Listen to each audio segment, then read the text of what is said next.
ओम शांति। आज के भगवद गीता क्लास में संडे को जो श्लोक टेस्ट हुआ है उसके प्रश्नों का जवाब समझते हैं।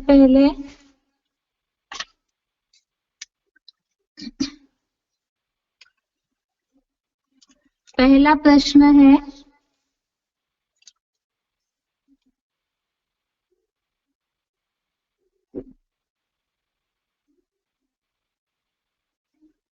निम्नलिखित प्रश्नों के उत्तर एक या दो वाक्यों में बताएं।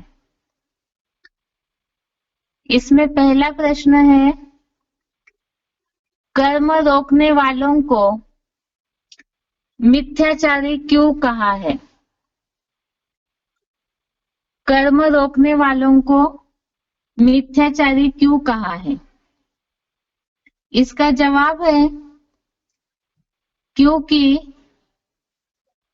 कर्मेंद्रियों से जो कर्म करते हैं उसे तो जबरन रोकते हैं, लेकिन मन से विषय भोगों को याद करते हैं, इसीलिए ही उन्हें मिथ्याचारी कहा है। कर्मेंद्रियों से जो कर्म करने हैं उन्हें जबरन रोकते हैं, तो सभी को देखने में तो ऐसे आता है कि ये तो बहुत तपस्वी है, कोई भी कर्म नहीं करते हैं, इंद्रियों पे कंट्रोल है, लेकिन इंद्रियों के जो विषय भोग है उसे मन से याद करते हैं, अर्थात दिखावा कर रहे हैं कि हमने कर्मों को रोका है, लेकिन मन से सारे सुखों को याद करते हैं, इसीलिए उन्हें मिथ्याचारी कहा जाता है, दिखावटी कहा जाता है, या जैसे झूठा आचरण करने वाले हैं ऐसे कहा जाता है। यह है श्लोक नंबर 3 का 6वां श्लोक, अध्याय 3 का 6 नंबर श्लोक। इसमें यह बात आई है कि कर्मेंद्रियों को जबरन रोककर इंद्रिय के भोगों को मन से याद करता हुआ बैठता है, वह मिथ्याचारी है, अर्थात दिखावट कर रहे हैं, लेकिन प्रैक्टिकल वैसे उनकी तपस्वी पने की स्टेज नहीं होती है। अगला प्रश्न है, इष्ट कामना की कामधेनु क्या है? अगला प्रश्न है, इष्ट कामना की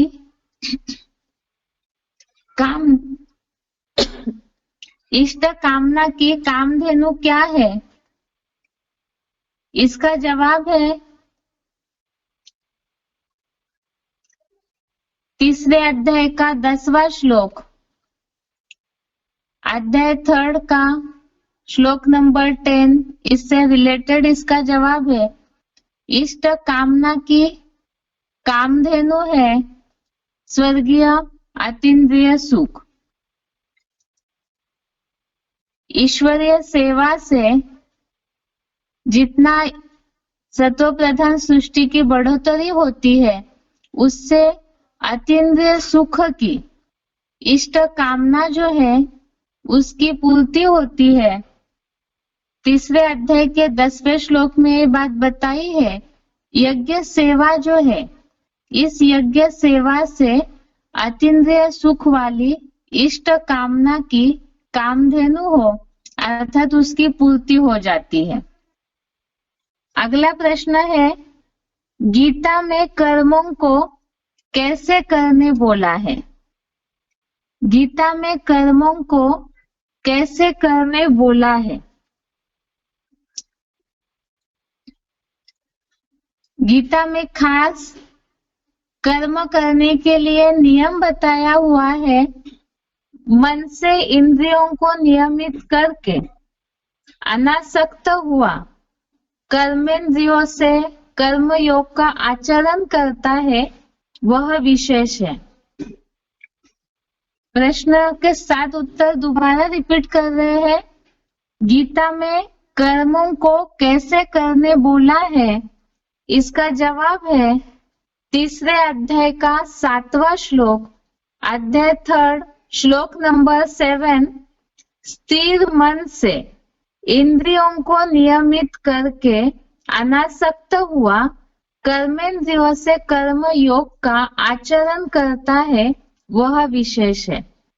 तो गीता में कर्म करने के लिए खास ये बात बताई कि कर्म जो है वो तो करने ही है, प्रकृतिकृत जो भी कर्म है, अनिवार्य जो कर्म है वो तो करने ही है, लेकिन मन को स्थिर करके उसी आधार से इंद्रियों को नियमित करके अनासक्त भाव से जो कर्म योग का आचरण करता है वह विशेष है। अर्थात वैसे कर्म होने चाहिए मन की कंट्रोलिंग पावर के आधार से अनासक्त होकर के कर्म करना है। अगला प्रश्न है, नियत कर्मों को नहीं करने से क्या होगा? चौथा प्रश्न है, नियत हुए कर्मों को नहीं करने से क्या होगा? इसका जवाब है, नियत किए हुए कर्मों को नहीं करने से शरीर निर्वाह भी सिद्ध नहीं होगा। नियत हुए कर्मों को न करने से शरीर निर्वाह भी सिद्ध नहीं होगा। दुनिया में, ये तो प्रश्न का जवाब हो गया। बाकी ये प्रश्न के खास पीछे राज ये है कि बहुत ऐसे लोग हैं दुनिया में जो ज्ञान में चलने वालों को यही कहते हैं, ज्ञान में चलने वाले तो सब कुछ छोड़ के बैठ जाते हैं, परिवार की तरफ ध्यान नहीं देते हैं। इस तरह की जो भी बातें उठती है तो उन्हें इस श्लोक से समझा सकते हैं कि वास्तव में हम तो भगवत गीता के अनुसार कर्मों का आचरण करते हैं, और भगवत गीता में खास जो बात बताई है, एक तो अनासक्त भाव होना चाहिए कर्मों में, बिल्कुल ऐसे अटैचमेंट न हो कि छूट ही न पाए, और खास बात है कि नियत किए हुए कर्मों को करना ही है, क्योंकि उसके बिना शरीर निर्वाह सिद्ध नहीं होगा।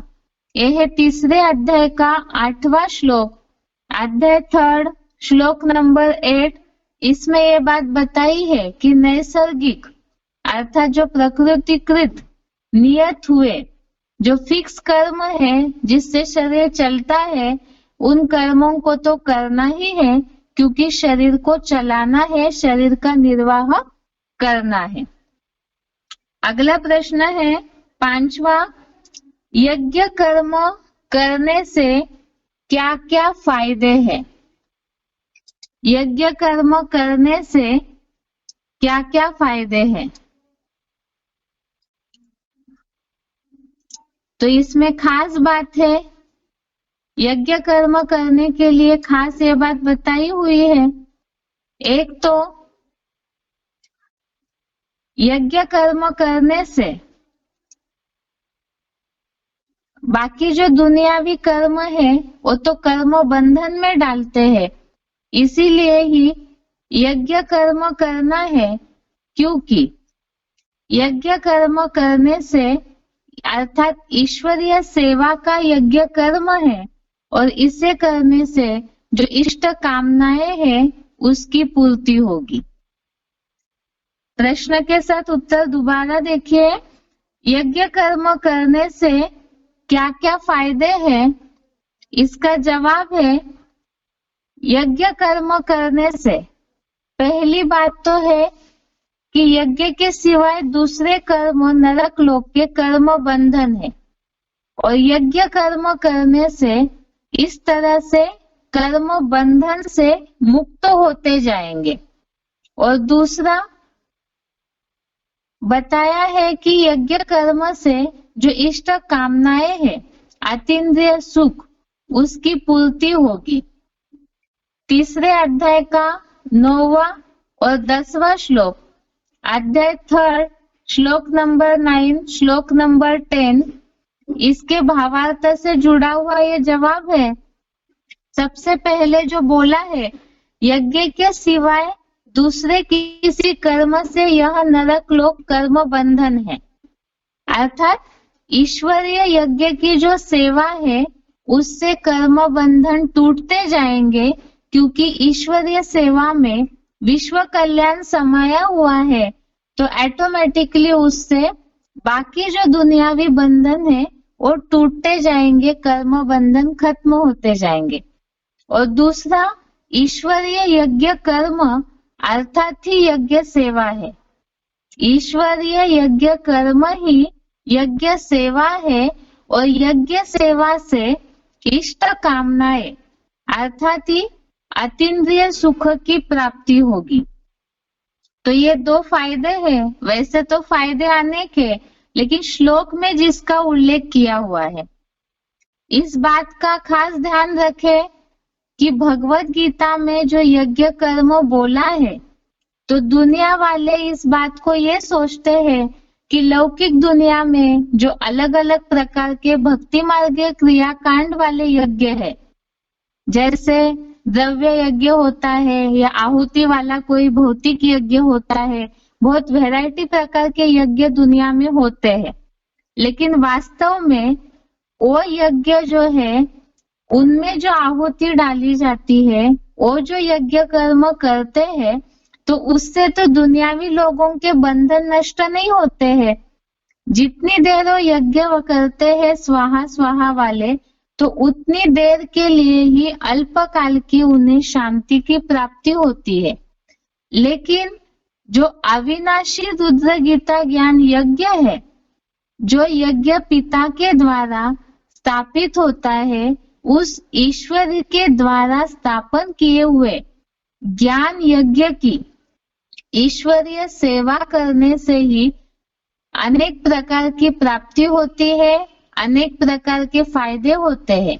उसमें तो खास यज्ञ लोग करते हैं शांति के लिए। तो यहाँ 9वें श्लोक में बताई है बात कि यज्ञ से ऑटोमेटिकली कर्म बंधन यज्ञ सेवा से टूटेंगे, और उसके साथ साथ जितना तन मन धन की सारी आहुति इस यज्ञ में लगाएंगे, उतना अतीन्द्रिय सुख वाली इष्ट कामना की पूर्ति होगी। अगला प्रश्न है 6वां, प्रजापिता ने यज्ञ की स्थापना के साथ साथ क्या निर्माण किया और कब? प्रजापिता ने यज्ञ की स्थापना के साथ साथ क्या निर्माण किया और कब?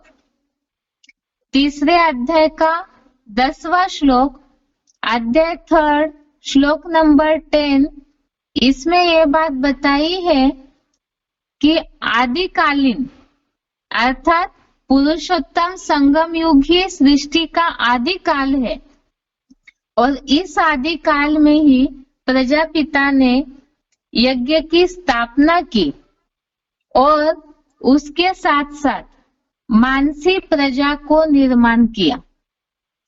सृष्टि का आदि काल अर्थात ही पुरुषोत्तम संगम युग है। उस पुरुषोत्तम संगम युग में प्रजापति ने ईश्वरीय यज्ञ की स्थापना की और उस यज्ञ के साथ ही मानसी प्रजा अर्थात संकल्पों के द्वारा, ईश्वरीय ज्ञान के द्वारा मानसी सृष्टि की, मानसी प्रजा की निर्मित की। 3 अध्याय का 10वां श्लोक, अध्याय 3 श्लोक नंबर 10, इससे जुड़ा हुआ, इससे रिलेटेड इस प्रश्न का जवाब है, प्रजापिता ने यज्ञ की स्थापना के साथ मानसी प्रजा की निर्मित की और पुरुषोत्तम संगम युग, यही सृष्टि का आदि काल है, उस समय में निर्मित की। अगला प्रश्न है 7वां, प्रजापिता ने प्रजा से क्या करने बोला और क्यों? 7वां प्रश्न है, प्रजापिता ने प्रजा से क्या करने बोला और क्यों? ये भी इसी श्लोक से रिलेटेड जवाब है। 3 अध्याय का 10वां श्लोक, अध्याय 3 श्लोक नंबर 10, इसमें यह बात आई है, उस मानसी प्रजा को पैदा करके प्रजापति ने कहा, अविनाशी रुद्र ज्ञान यज्ञ से सत्व प्रधान सृष्टि की वृद्धि करो। अविनाशी रुद्र ज्ञान यज्ञ से सत्व प्रधान सृष्टि की वृद्धि करो। यह यज्ञ तुम्हारी अतीन्द्रिय सुखों वाली इष्ट कामना की कामधेनु हो। यहाँ तो खास यदि हम, ये तो क्लैरिफिकेशन सहित अर्थ है इस श्लोक का, बाकी दुनिया को समझाने के हिसाब से तो ये जो यज्ञ निर्माण हुआ है उस यज्ञ की वृद्धि करने बोला है, बढ़ोतरी करने बोला है। अर्थात यज्ञ सेवा करेंगे तो इस यज्ञ की बढ़ोतरी होगी और साथ में ही इस यज्ञ से ही इष्ट कामना की कामधेनु हो, अर्थात इष्ट कामनाओं की पूर्ति होगी। और यहाँ ज्ञान के हिसाब से इसका भावार्थ है जो हमने श्लोक समझते समय समझा था कि इस अविनाशी रुद्र ज्ञान यज्ञ से वास्तव में ज्ञान का ही यज्ञ है और ज्ञान की सेवा ही वास्तव में इस रुद्र ज्ञान यज्ञ की असली सेवा है। ईश्वरीय सेवा अर्थात ही ईश्वर का ज्ञान अनेकों को सुनाकर बाप का परिचय देना और उससे सत्व प्रधान सृष्टि की वृद्धि करो। अर्थात सिलेक्टेड पॉइंट में भी हमने इस बात को समझा था, अव्यभिचारी ज्ञान शिव बाबा की याद में सुनाया हुआ केवल बाप का परिचय देना, इसी लक्ष्य से सुनाया हुआ ज्ञान जो है उस ज्ञान से सत्व प्रधान सृष्टि की अर्थात ब्राह्मणों की बढ़ोतरी होगी और ऐसी जो ईश्वरीय ज्ञान यज्ञ की ज्ञान की सेवा करेंगे और साथ ही साथ तन मन धन की पूरी आहुति जो लगाएंगे तो उतना ही इंद्रियों से परे अतीन्द्रिय सुख वाली इष्ट कामनाओं की पूर्ति होगी। इसीलिए प्रजापति ने प्रजा से यही बोला सत्व प्रधान सृष्टि की वृद्धि करो, और इसलिए बोला ताकि इष्ट कामना की पूर्ति हो। अगला प्रश्न है 8वां, यज्ञ कर्म तो करना है परंतु मुख्य शर्त क्या है? यज्ञ कर्म तो करना है लेकिन वो यज्ञ कर्म करने में खास शर्त क्या है? इसका जवाब है यज्ञ कर्म करने के लिए खास शर्त है दैहिक आसक्ति छोड़ना। यज्ञ कर्म करने के लिए खास शर्त है दैहिक आसक्ति छोड़ना, और उस आधार से ही जो अविनाशी रुद्र गीता ज्ञान यज्ञ का कर्म करेंगे तब ही जो प्राप्ति होनी चाहिए वो होगी। इसे हमने पॉइंट में भी देखा था, यहाँ बोला था पॉइंट में शिव बाबा ने करो सेवा तो मिले मेवा, ईश्वरीय सेवा से खुशी का मेवा, और ये तो वर्तमान में खुशी और भविष्य में अत्यंत सुख की अविनाशी प्राप्ति होगी, तो उसके लिए जरूरी है दैहिक आसक्ति अर्थात देहभान छोड़ना। और इसे हमने पॉइंट्स में भी समझा था, मैंपन का त्याग, स्वार्थ युक्त भावनाओं का त्याग, अर्थात यज्ञ सेवा ईश्वरीय सेवा जब करते हैं दैहिक आसक्ति छोड़ना अर्थात देहभान को छोड़ना, और देहभान को छोड़ना अर्थात ही मैंने किया, मेरी सेवा है, या सेवा पे मेरापन तेरापन आया तो ये देहभान हुआ, आसक्ति हुई। उसके साथ साथ स्वार्थ युक्त सेवा करना तो ये भी दैहिक आसक्ति हुई। इसके साथ साथ ही जहाँ कहीं भी सेवा का फल प्राप्त करने की इच्छा होती है तो ये भी दैहिक आसक्ति हुई, जिसके लिए हमने इसके रेफरेंस के लिए श्लोक देखा था, दूसरे अध्याय का 47वां श्लोक, जिसमें बोला है कर्मणे वाधिका रस्ते मां फलेषु कदाचन, अर्थात कर्म तो करना है लेकिन फल की अपेक्षा नहीं रखनी है। तो ऐसे अनासक्त होकर सेवा करेंगे तब ही भविष्य के लिए जमा का खाता होगा। तो ईश्वरीय यज्ञ सेवा करने के लिए खास शर्त है दैहिक आसक्ति छोड़ना। अगला प्रश्न है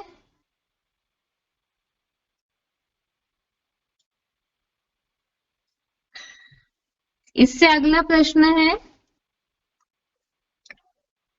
9वां प्रश्न है प्रकृति का कर्मों से खास क्या कनेक्शन है। प्रकृति का कर्मों से क्या खास कनेक्शन है। इसका जवाब है प्रकृतिकृत जो 3 गुण है उसके कारण ही, प्रकृतिकृत गुणों के कारण ही इंद्रियों से बरबस ही सब प्रकार के कर्म करने पड़ते हैं। प्रकृति का कनेक्शन कर्मों से यही है कि प्रकृतिकृत गुणों के कारण इंद्रियों से बरबस सब प्रकार के कर्म करने पड़ते हैं। अर्थात प्रकृति सत्रष्टम इन 3 गुणों से आवर्तन करती है।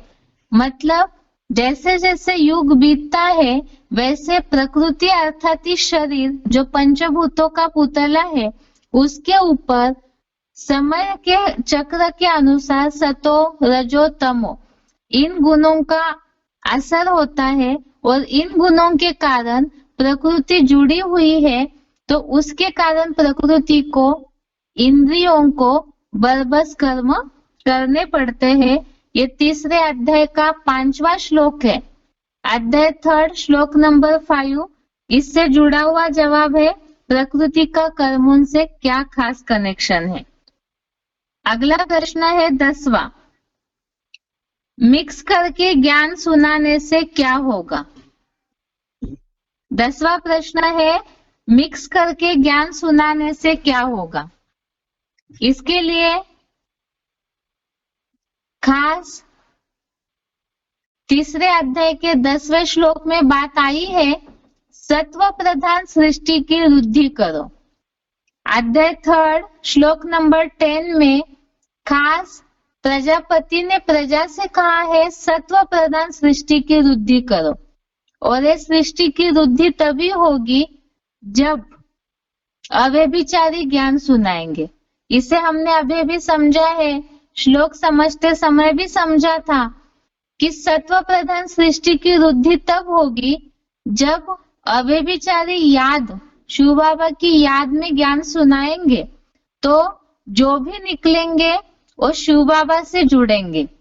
इससे रिलेटेड हमने अव्यक्तवाणी का पॉइंट भी सुना था, समझा था, जिसमें बाबा ने बोला है कि जिनको सहयोग दे रहे हैं ईश्वरीय सेवार्थ, तो उनका आकर्षण जो सहयोग देने वाला है उनकी तरफ न जाए, बाप की तरफ जाए। अगर देहधारी की तरफ आकर्षण जाता है या उनकी तरफ ही भावना निर्माण होती है, इसका मतलब देहधारी जो द्वापर युगी गुरु है उनकी तरह काम किया और बाप से विमुख किया, ऐसी शूटिंग हो जाती है। यहाँ सत्व प्रधान सृष्टि की वृद्धि तभी हो सकती है जब मिक्स करके ज्ञान नहीं सुनाएंगे। अगर मिक्स करके ज्ञान सुनाएंगे तो व्यभिचारी ज्ञान होगा, और व्यभिचारी ज्ञान होने से ब्राह्मणों में भी अलग अलग कैटेगरीज के जो 9 कुरियों के ब्राह्मण हैं वो तैयार होंगे, जो खास स्वर्ग स्थापना के लिए जो सात्विक ब्राह्मण होने चाहिए उनकी निर्मित नहीं हो पाएगी। 10वां प्रश्न है मिक्स करके ज्ञान सुनाने से क्या होगा। तो मिक्स करके ज्ञान सुनाने से सात्विक ब्राह्मण तैयार नहीं होंगे, अलग अलग कैटेगरी के ब्राह्मण तैयार होंगे। व्यभिचारी ज्ञान सुनाने से उसी प्रकार के ब्राह्मण तैयार होंगे। अगला प्रश्न है 11वां, अध्याय 18 का श्लोक नंबर 6, 18 अध्याय श्लोक नंबर 6। इसके अनुसार अनिवार्य कर्म करने के लिए भी क्या खास ध्यान रखने बोला है। 18वें अध्याय का 6वां श्लोक, इसमें खास बात अनिवार्य कर्म करने के लिए खास क्या ध्यान रखने बोला है। इसमें खास बात बताई है 18 अध्याय के 6 नंबर श्लोक में, आसक्ति और कर्म फलों की इच्छा को त्याग कर कर्म करना चाहिए, ऐसा मेरा निश्चित उत्तम मत है। तन धन धाम आदि की आसक्ति और कर्म फलों की इच्छा को त्याग कर कर्म करना चाहिए, तो ऐसा ही सर्वस्व त्याग रूप सन्यासी मेरा निश्चित उत्तम मत है।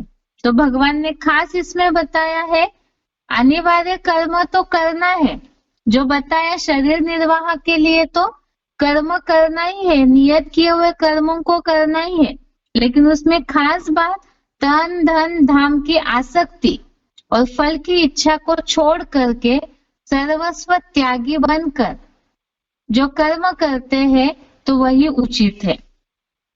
अगला प्रश्न है अध्याय 5 का श्लोक नंबर 8, 9 और 13। अध्याय 5 श्लोक नंबर 8, 9, 13। इस श्लोक के अनुसार कर्म करने वाला व्यक्ति सुखी कब रह सकता है? 5वें अध्याय का 8वां, 9वां और 13वां श्लोक, इसके अनुसार कर्म करने वाला व्यक्ति सुखी कब रह सकता है? इन श्लोकों में बात खास आई है, योगी जो है वो कर्मेंद्रिया नैसर्गिक कर्मों में, स्वाभाविक कर्मों में लगी हुई है, इसी अनुसार कर्म करते हैं, तो ऐसा जो मन से सब प्रकार के कर्मों को संपूर्ण त्याग करके जैसे कि कुछ भी नहीं करता है, ऐसा जो रहता है वो सुख पूर्वक रहता है। एक तो पहली बात, योगी जो है वो सारे स्वाभाविक कर्मों में कर्मेंद्रिया लगी हुई है, इस प्रकार आत्म ज्योति में स्थिर रह करके कर्म करता है और मन से सारे ही कर्मों को संपूर्ण रीति से त्याग करके जैसे कि कुछ भी नहीं करता है, तो वह सुख पूर्वक रहता है। इसीलिए ही यहाँ खास बात बताई है अनिवार्य कर्म करने की। जो व्यक्ति आत्मिक स्थिति में रहकर मन से सारे कर्मों की आसक्ति को छोड़ता है, तो वही व्यक्ति सुखी रह सकता है। 13वां प्रश्न है, कर्म योगी की तो आसक्ति क्यों हट जाती है? कर्म योगी की आसक्ति क्यों हट जाती है?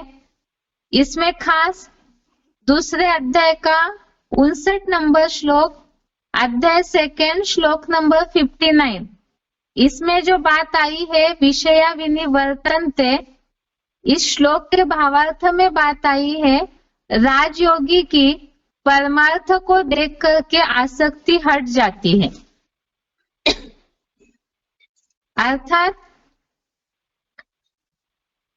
मनुष्य जो है वो तो चंचल है, उन्हें कुछ ना कुछ सुख की अपेक्षा तो रहती है, तो जब अतीन्द्रिय सुख वाले ईश्वरीय सेवा के द्वारा अतीन्द्रिय सुख की प्राप्ति होती है परमार्थ के द्वारा, तो जब मन को ऐसा सुख मिल जाता है तो ऑटोमेटिकली दुनियावी जो भी सुख है उससे आसक्ति हट जाती है। कर्म करते करते जब योगी बन जाते हैं तो ऐसों को अतीन्द्रिय सुख की, मन में सुख शांति की जो अनुभूति होगी उसे देख करके कर्म योगी की बाकी की आसक्ति हट जाती है परमार्थ को देख करके। 14वां प्रश्न है, शारीरिक कष्टदायी त्याग कैसा त्याग है? शारीरिक कष्टदायी त्याग कैसा त्याग है? ये 18वें अध्याय का 7वां श्लोक, अध्याय 18 श्लोक नंबर 7, इससे रिलेटेड प्रश्न है। इसमें खास बताया है कि जो नैसर्गिक क्रियाएं हैं, खान पान, उत्सृजन आदि, ऐसे जो अनिवार्य कर्म है, इसका जो परित्याग करते हैं ये अनुचित है, क्योंकि दैहिक आवेग के कर्मों का सर्वथा त्याग देह और आत्म पीड़ादायी कलयुगी तामसी त्याग कहलाता है। इस तरह से नैसर्गिक क्रियाओं को या जो दैहिक नेचुरल आवेग है उन कर्मों को त्यागने से देह को अर्थात शरीर को जो कष्ट होते हैं, पीड़ा होती है, ऐसा त्याग जो है वो तामसी त्याग बोला है। अध्याय 18 का श्लोक नंबर 7। अगला प्रश्न है 15वां। इस हफ्ते पढ़े हुए श्लोक के अनुसार कर्म सन्यासी न बनकर कर्म योगी बनना श्रेष्ठ क्यों है, गीता के अनुसार समझाएं। इस हफ्ते पढ़े हुए श्लोकों के अनुसार कर्म सन्यासी न बनकर कर्म योगी बनना क्यों श्रेष्ठ है, गीता के अनुसार समझाएं। इसमें खास बात तो तीसरे अध्याय के श्लोक नंबर 5 से लेकर के श्लोक नंबर 8 तक पूरे श्लोकों का रेफरेंस है। जैसे कि कर्म सन्यासी क्यों नहीं बनना है, सबसे पहली बात, तभी कर्मयोगी बनने का महत्व समझा पाएंगे।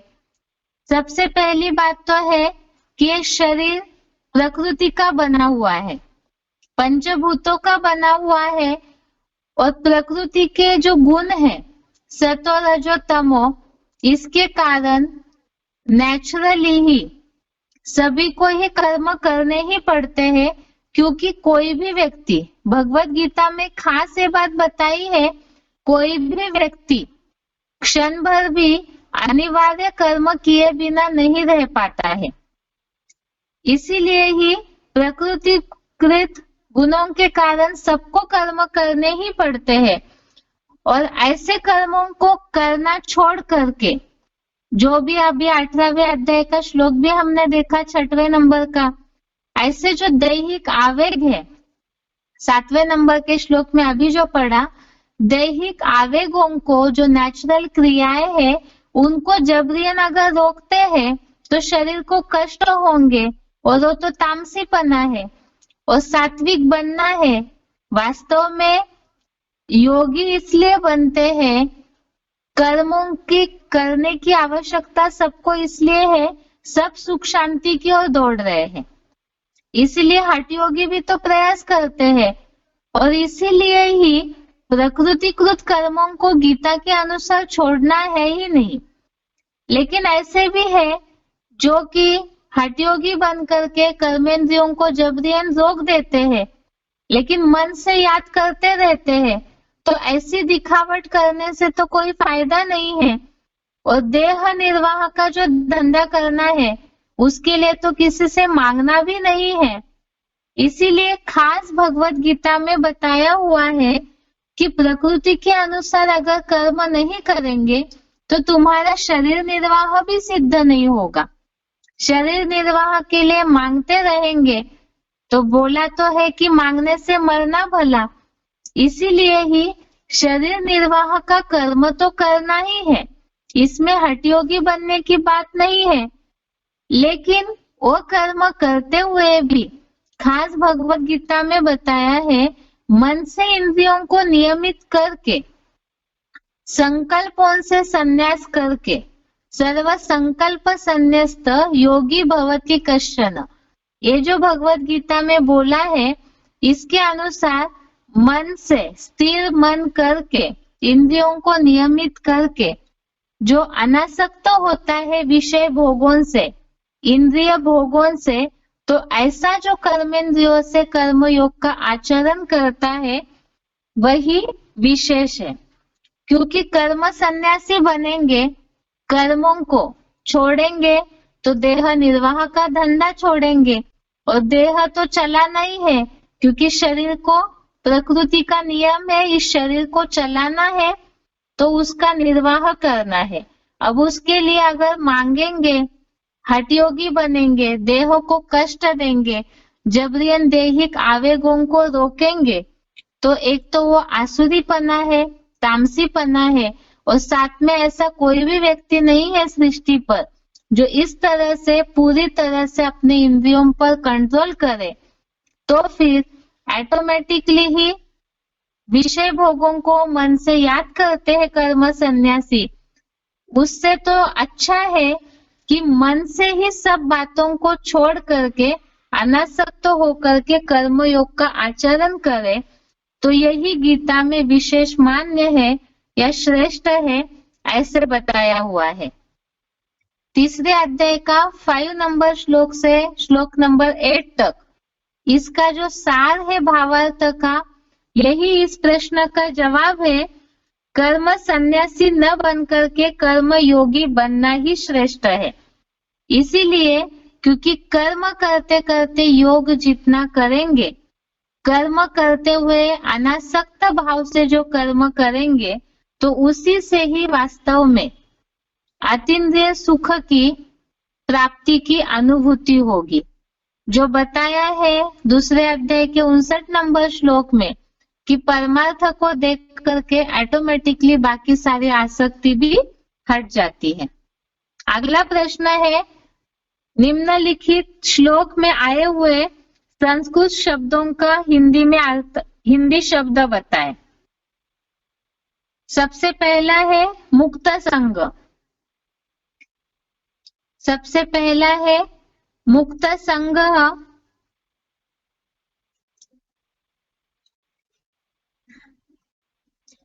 इसमें खास शब्द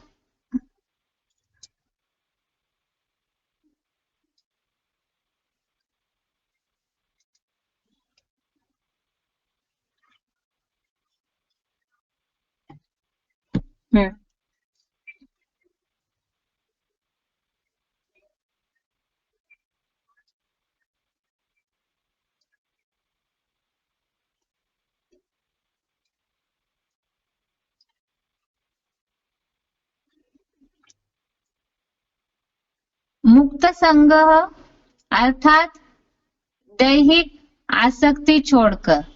खास तो यहाँ है मुक्त संग अर्थात आसक्ति छोड़ करके। अगला है प्रसविष्यध्वम। प्रसविष्यध्वम ये शब्द आया है तीसरे नंबर के 10वें श्लोक में, अध्याय 3 का श्लोक नंबर 10। इसमें आया है रुद्धि करो। प्रसविष्यध्वम अर्थात रुद्धि करो। तो क्लैरिफिकेशन में तो हमने इस बात को देखा है, सत्व प्रधान सृष्टि की रुद्धि करो। मुक्त संग ये शब्द आया है तीसरे अध्याय के 9वें श्लोक में, अध्याय 3 का श्लोक नंबर 9 में। अगला है शब्द, अगला शब्द है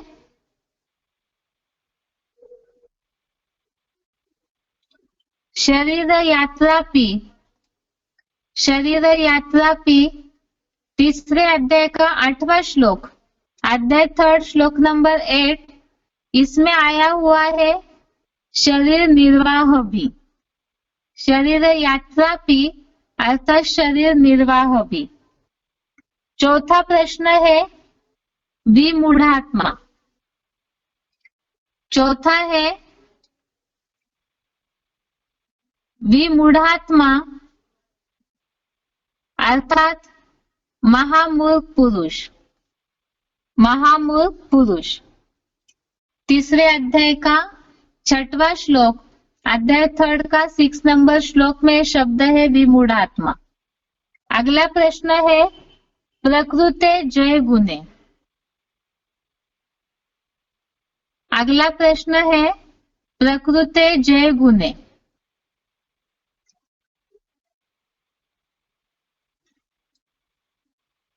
इसमें खास है प्रकृते जय गुणे अर्थात प्रकृतिकृत गुणों से।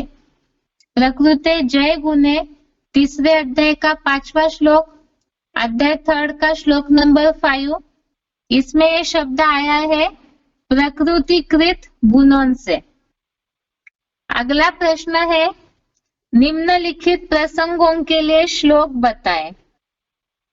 निम्नलिखित प्रसंगों के लिए श्लोक बताएं। पहला है प्रकृति के गुणों के कारण बरबस कर्म करने पड़ते हैं।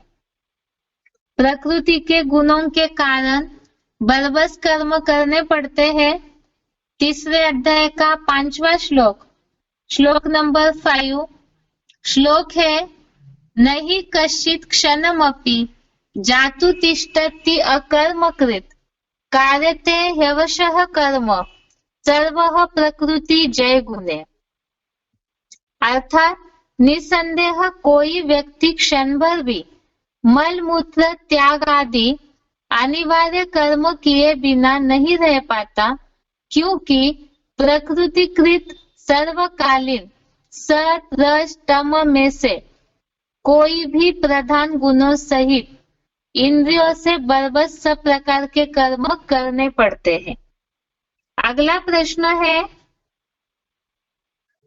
शरीर निर्वाह का कर्म छोड़ निष्क्रिय बैठने वाले हठ योगी है। शरीर निर्वाह का कर्म छोड़ निष्क्रिय बैठने वाले हठ योगी है। श्लोक नंबर 6, तीसरे अध्याय का श्लोक नंबर 6वां, कर्मेन्द्रियाणि संयम्य य आस्ते मनसा स्मरन् इंद्रियार्थान् विमूढ़ात्मा मिथ्याचारः स उच्यते। अर्थात जो महामूर्ख पुरुष अनेक जन्मों से ही प्रबल बनी कर्मेंद्रियों को जबरियन रोककर हर प्रकार की इंद्रिय सहयोग बिना इंद्रिय के भोगों को मन से याद करता हुआ देह निर्वाह का धंधा छोड़ निष्क्रिय हुआ बैठता है, वह मिथ्याचारी कहा जाता है।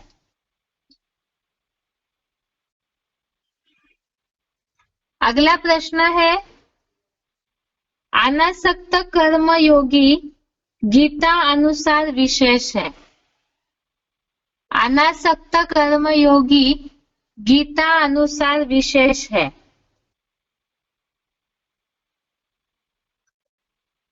तीसरे अध्याय का 7वां श्लोक, अध्याय 3, श्लोक नंबर 7, यह तु इंद्रियाणि मनसा नियम्यारभतेर्जुन कर्मेन्द्रिये कर्मयोगम असक्तः स विशिष्यते।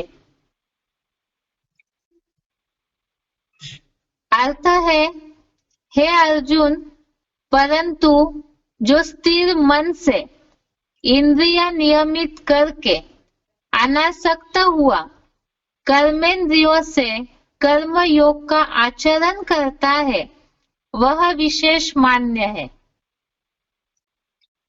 चौथा प्रश्न है, शरीर निर्वाह के लिए लौकिक धंधा कर सकते हैं।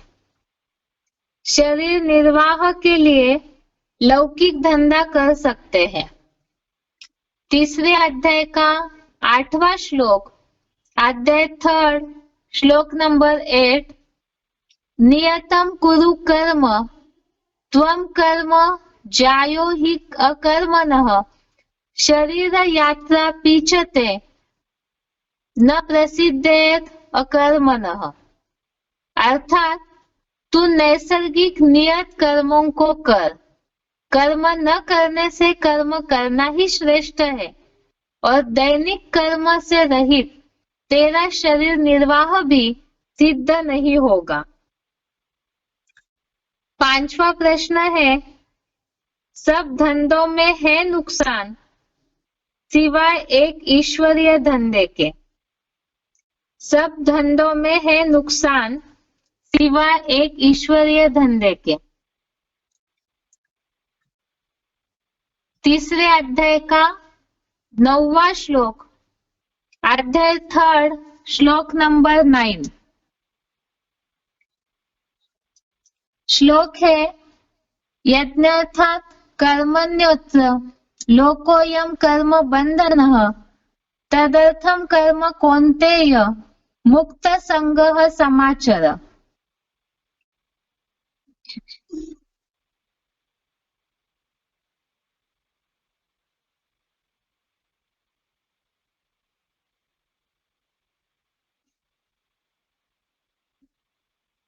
श्लोक है तीसरे अध्याय का 9वां श्लोक, यज्ञार्थात् कर्मण्यत्र लोकोऽयं कर्म बंधनः तदर्थम कर्म कौन्तेय मुक्त संग समाचर।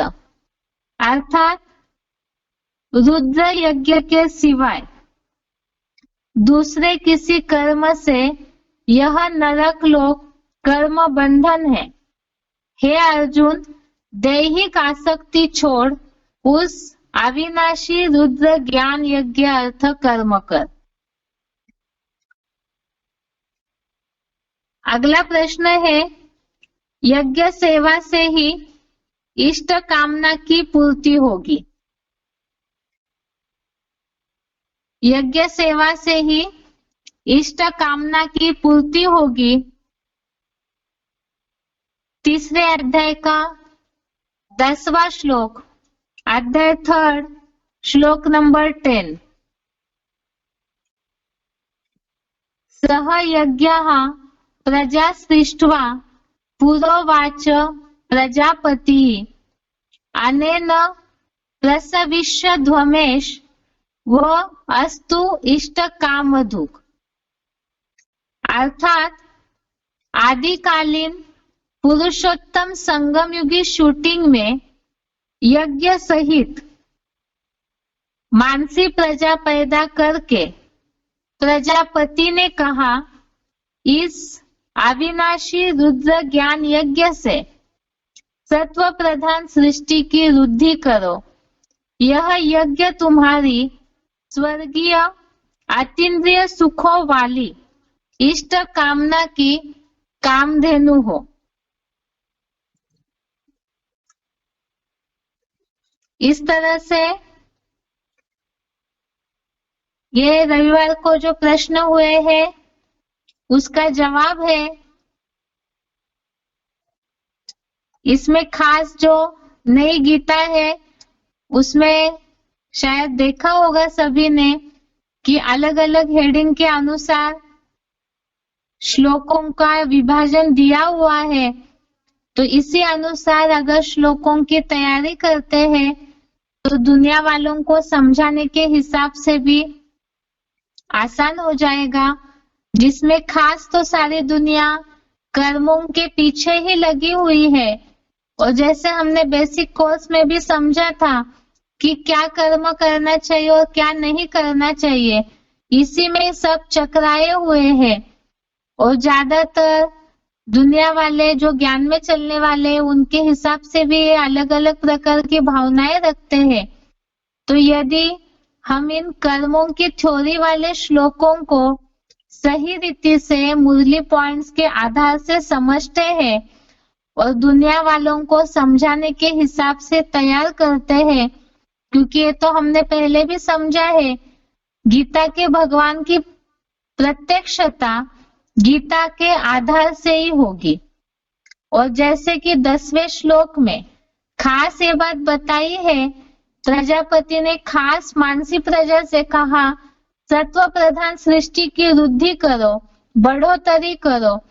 तो जितना जितना हम ईश्वरीय ज्ञान की थ्योरी को, ईश्वरीय ज्ञान में जो कर्म की थ्योरी बताई हुई है उसे सही रीति से समझेंगे, शिव बाबा की बातों को गहराई से गीता के आधार से समझेंगे, मूल्यों से टैली करके, तो उतना ही हम शिव बाबा का अच्छा परिचय दे सकते हैं दुनिया वालों को। और जितना अच्छा परिचय देंगे, 10वां श्लोक जो है इस अध्याय का वो खास तो पुरुषार्थी जीवन के लिए ही है, जिससे कि जितना जितना ईश्वरीय सेवा, खास तो ज्ञान सुनाना, शिव बाबा का परिचय देना, यही मूलतः ईश्वरीय सेवा है गीता के आधार से। और जितना इस आधार से इस यज्ञ की बढ़ोतरी करने में मददगार बनेंगे तो उतना ही अतीन्द्रिय सुख की जो प्राप्ति है उसकी अनुभूति होती जाएगी। इस तरह से तीसरे अध्याय का अभी तक के जो श्लोक है उसके प्रश्न और उसके जवाब आज हमने समझे हैं। इसके साथ साथ ही आज का गीता क्लास पूरा करते हैं। अगला श्लोक जो है 11वां वो कल देखेंगे। और उसके साथ साथ ही आगे का जो बेसिक कोर्स है उसे देखते हैं। ओम शांति।